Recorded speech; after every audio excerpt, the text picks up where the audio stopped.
Hello YouTube, welcome to my channel, or would I say welcome back to my channel. Okay, aside from intro videos which I dropped, one in English and one in Hausa, this is my very first content. Yes, and today's content is actually in English. Okay, so and today's topic is how to walk out of a disrespectful relationship. Okay, if you're coming here for the first time, of course, or rather see me for the first time, being there is a new channel. My name is Asma'u and I'm a content creator based in Port Harcourt, Nigeria. Okay, so when I talk of walking out of a disrespectful relationship, I'm talking of a disrespectful relationship in general. What I mean by in general is wife husband relationship, girlfriend boyfriend relationship, neighbors, best friends, colleagues relationship. See, there are times that we're in a relationship, there's no need for us to lie to ourselves. We know that relationship is not good for us. Like, the other person does not have an ounce of respect. And though I don't know, there's a popular saying where people say love is blind. So I don't know if love plays a major role in the fact that you are in a disrespectful relationship, yeah? But you're still there, complaining from one person to another. If you have general friends, you're complaining to your general friends. You meet this person today, you're complaining, Aisha is doing this to me, Bello is doing this for me, Angela is doing this to me. Like, why don't you confront these people? Okay, in some cases where you confront them, these people don't even accept the wrong they've done to you. Now for me, that's disrespect. Okay, I've had clashes with friends. I wouldn't say I am free of such. I wouldn't say I have never disrespected anybody or something like that, or someone felt disrespected by my certain statements or my actions. Now this is it. On my own part, there's a general saying that they say you see number 6 and I see number 9. It depends on where you stand. Both of us might think we're right. I might think I'm right, or rather I might actually be right, and you on the other part too might feel you're right, or you might actually be right. Let me add something quickly. I am actually not a relationship expert, but just from general life experiences, and this channel is all about speaking about general life experiences, like everything gist to amebo, everything I'm bringing right to you on this doorstep.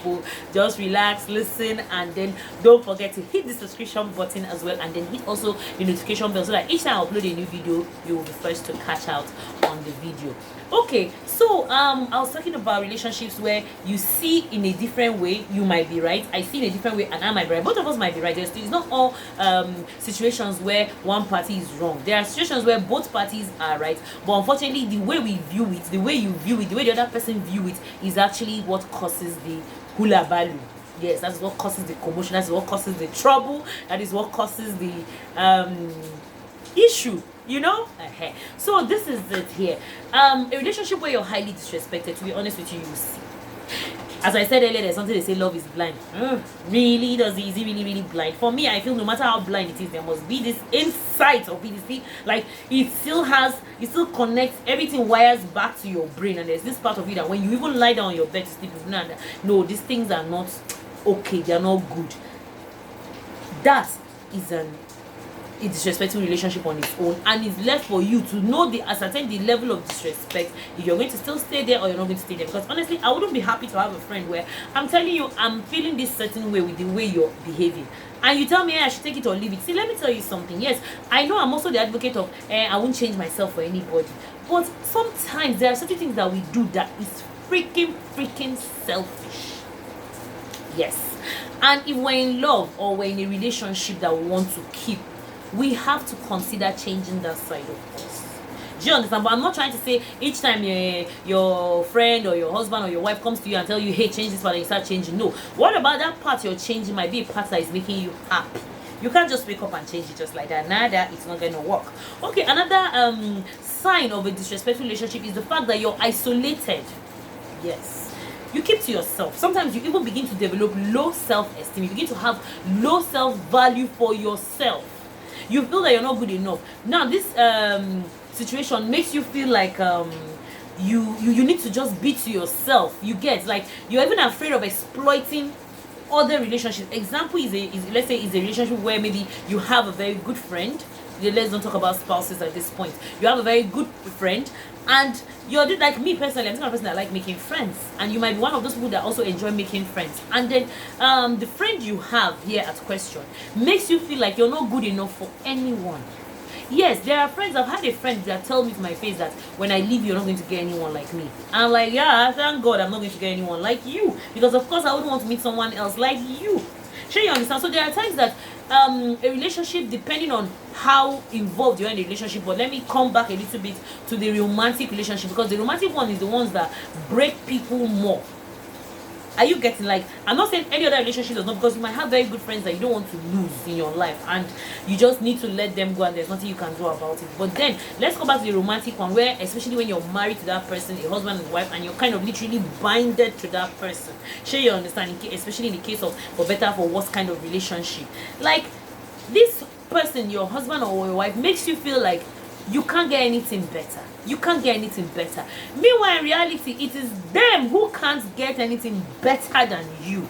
Yes, I say it again. It is that person that telling you that you can't get anything better than them is that human being that is afraid of losing you because they can't get anything better than you. Like, they know that they're not capable of keeping a relationship, but because they have found someone that has taken them for who they are. And let me tell you something, relationships, like, I'm talking for also myself, I'm not trying to count myself out.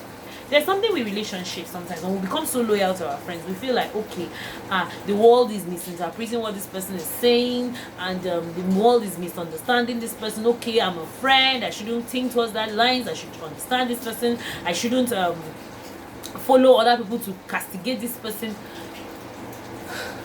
Really? In reality, sometimes this thing gets back to us and choke us, and it affects us. It makes us vulnerable and very, very emotionally unstable. Yes.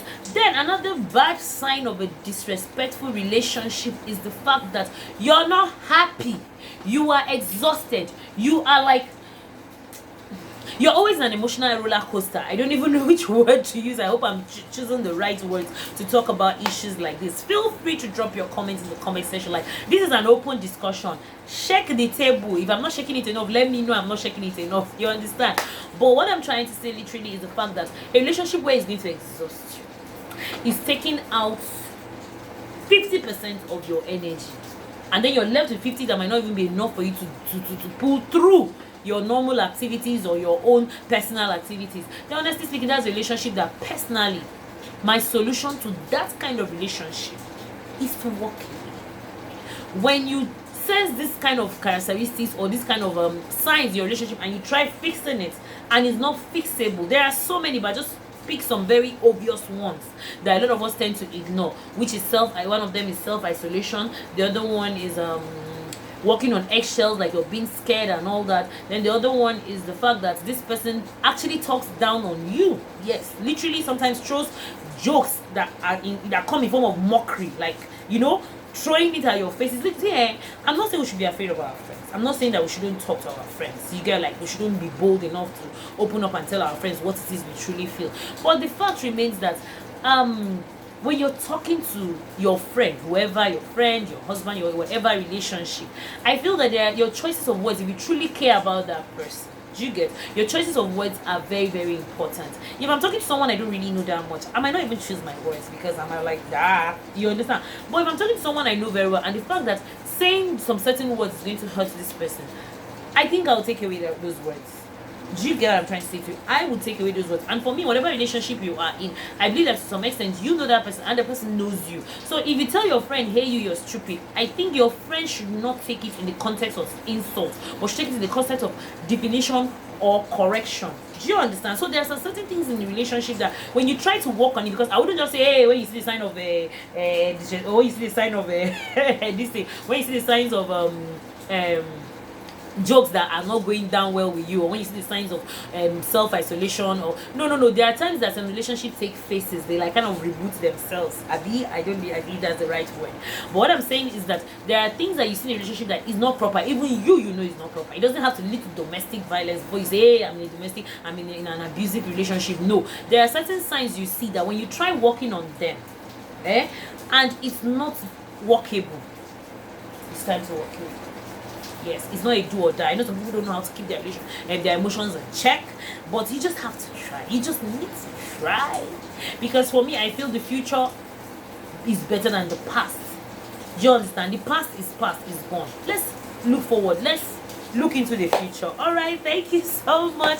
Enough of this, and More videos are coming. Just get ready. This is me. This is Asma'u. This is AREWA Bestie for you. Alright, thank you so much for seeing another video. Meanwhile, thank you for watching this and thank you for subscribing and welcome to AREWA Bestie. Alright, bye.